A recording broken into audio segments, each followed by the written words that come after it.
Can't tell you. I feel real guilty about this. It hurts a lot when I think about this one. Back in 2000, I decided to start reading 7 Days of Sunny June because the last book it came out, and I decided I wanted to do it as a whole series. Mainly because it was fun, and because I was enjoying myself. So I did the usual setup, got it done. Last year, I decided to take a break. Not out of any vindictiveness, mind you. I just wanted to do my 1-year anniversary stories. Wanted to do something really special and interesting. And it was a lot of fun to do that. I mean, I had a blast. When I decided to do it today, well, actually, I had decided to do it back in May, I saw a line through the author, Shinzaku's name, and I thought nothing of it. I thought, hey, authors get banned from the site all the time. He probably wrote something stupid or said the wrong thing on a forum and was the victim of a mass attack. That happens. Then I looked at the comments and saw something that made my heart stop. R.I.P. I looked through every one of them and I saw the same thing. I'm sorry, I miss you. I can't believe this. So I clicked on a blog post and saw from Blue Bastard what had happened. One of my worst fears. A car accident. It killed him. The author of this 5-part saga I started was dead. I chose the 1 year to not do something related to this story, and he died. Of course, I don't know about his feelings toward it. Did he like my performances? Did he think that some of my jokes were bad? Did he think some of my jokes were good? Did he actually think I was too enthusiastic? Did he like some of my voices? Did he hate some of my voices? I don't know. He never said it. But I would like to think, for 5 seconds, that maybe he was one of those people who listened to this fic and actually did enjoy my performance. Or maybe he hated it. I don't know. I just know that instead of giving him one last performance, I skipped it. And maybe that's another reason I hated that whole entire evening of Sonata fic. Instead of prepping for this story, I was too busy reading that piece of shit. Instead of reading the story that I love, this whole entire 5-book arc that was really good, I was reading, oh, I'm on drugs. Bullshit. And yeah, I know this story doesn't get as many views as the rest. I know it doesn't get as many watches or stuff like that. And I know it doesn't get any comments. I know it doesn't get very many people saying that they liked my performances. Or, hey, I thought this idea was cool in this fic, or yada yada yada. I know that. But I never do this for the fame or the glory or the high views or the high comments. I do this for fun. I do this because it makes me happy. I do this because it's engaging. And I like making it so that these fics are out there in the world. So people can read and enjoy them. So they can know about them. Why do you think I prefer reading fics I like as opposed to this. Because I want people to experience the same happiness I do.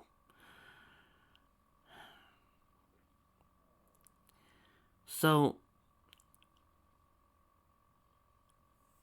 I like to think some of these authors get happy when I do it too. So I see that Shinzakura never gets to hear this. It's hurting bad. So, here's the last story. Well, the last book of this arc. I might do Golden Age of Apocalypse. I don't know. Right now, I want to do book 5. Yeah, it's not going to get as many views. Yeah, you guys aren't going to comment on it. I'm ready for that. But to wherever Shinzakura is, and if Blue Bastard listens to this too, I might even send him the link. I'm sorry for skipping last year. And I hope this fun performance of the last book of Sunset's Tale will make him happy wherever he is.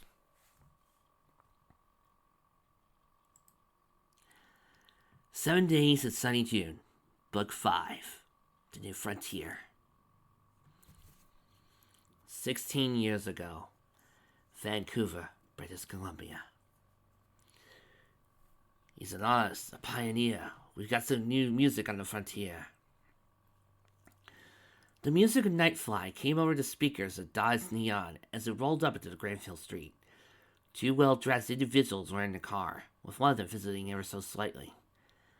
"Will they turn us down, Sky?" the woman next to him said nervously. She was dressed in a blouse and skirt, trying to look as natural as possible without looking too ostentatious. She had green hair and short pixie-ish hairstyle that brought out her yellow eyes. "I hope they won't." "They won't turn us down, Lo, I promise." The man had got sky blue and white hair and short-cut gray eyes, covered by glasses. "You'll be great. We wanted this for the longest time." He pulled up in front of the new Features Foundation building. "Austin needs you." "Who needs me?" Everblue Sky smiled at his wife Lotus Garden as they got out of the car. "Whatever it is we choose, love. Whoever it is." As Sky opened the door for his wife, the receptionist greeted him. "Dr. Sky, Miss Garden, welcome to the New Futures. And you'll come right this way. I'll have you meet our main counselor, Dr. Graham North." "Sir, lead the way," Sky said to the woman, giving his wife a comforting look. So far, so good. Graham North looked across at the desk at them. "I must admit this is unusual. While the government of British Columbia appreciates your desire to foster a child with the intent to adopt, we usually have Canadian families do the fostering." Lois spoke up.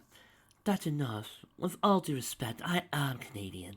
Grew up in Burnaby, and my family has been a fixture in the community for decades." "Yes, I'm quite aware. I had looked up your records as part of the process. I am curious, however, how a restaurateur and an American diplomat got together." Sky laughed. "College. Lo and I attended a year as an exchange student overseas in Paris at the Sorbonne. I was studying economics and she was in the culinary school. We ended up living in the same apartment building and it just clicked. So surprised to both of us when we found out we were attending the same university normally as well. We moved in together, got married, and graduated. And my congratulations to you both. I'm sure that given your individual disciplines, it's not been easy to reconcile your professional lives with your personal ones." "You'd be surprised at how many people would jump at now hire a classically trained chef," Lois said with a smile, "and it helps that, as well as my family's restaurants here in Vancouver are well famous." "I will admit that my career affords services presented some challenges for us. But given her own career, she's been able to make a name for herself in some of the restaurants in some of the finest places in the world." He put an arm around Lois. "Lo is probably on speed dial for most of the world-famous chefs. I doubt many could say that." "Indeed, you're cultured, diverse. Mrs. Garden is Chinese ethnicity, and I understand you're Hispanic, Dr. Sky." "Half and half. My mother is Hispanic. My father is typical Western Scot. Scandinavian sorts, I guess. Sky explained. Well, that works as well. You both speak a few languages, and you're well off. And we admittedly have never gotten a foreign adoption before. I've spoken to a few people from the ministry, and they're willing to give whatever aid they can. However, due to potential conflicts of interest, the federal government will not be able to furnish you with the typical stipend we give foster families. I trust that will not be a problem. Not at all, Les answered. Also, one last thing. I know you two asked for a single child, either a boy or a girl. We cannot accommodate that request at this time.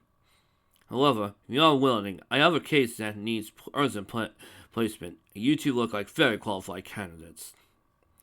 Both Sky and Lois looked at each other with hope, then turned to eager smiles to Dr. North. In for a penny, in for a pound, Sky said, while Lois merely nodded. Good. He reached his drawer, pulling out a folder. About 2 days ago, Vancouver police found a pair of people, both in their early 20s, and apparently Chinese nationals. Allegedly, they were illegal immigrants, with almost no documentation whatsoever. While that in itself is problematic, it was exacerbated by the fact that they were discovered dead, both of drug overdose. Moreover, they left 3 girls behind, fraternal triplets, no more than a week old at most.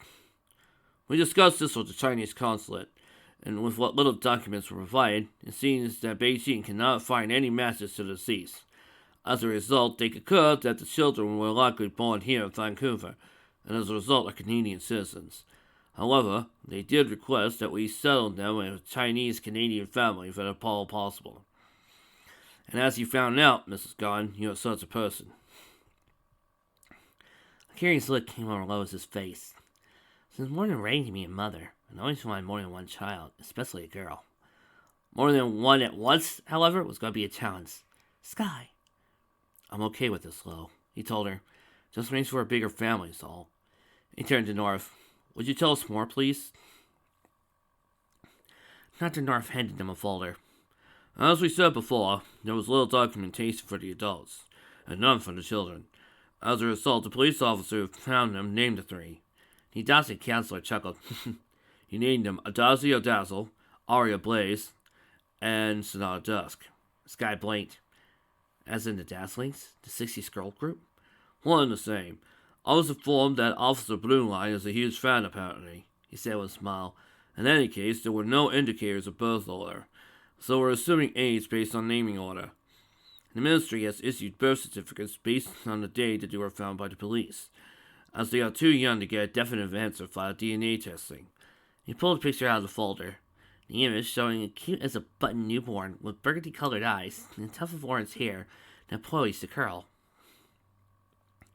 Then we make Adagio here the oldest, followed by Aria and Sonata.